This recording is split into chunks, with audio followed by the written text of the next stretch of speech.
Una de ellas era Susi, una hermosa cuy. Por eso le he traído, decaídita. sí, ajá. ¿Y este perrito no está con hambre?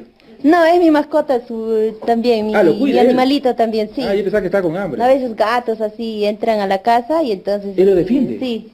Después de ponerle una inyección a Susi, la pequeña roedor quedó internada para que se recupere. Susi se salvó de la enfermedad, pero no de la buena sazón de doña Lili. Se recuperó y me trajeron para el consumo. Pucha, igual pagó pato. Pero ha quedado... Ya pasó, un error lo comete cualquiera. Cuy chactado.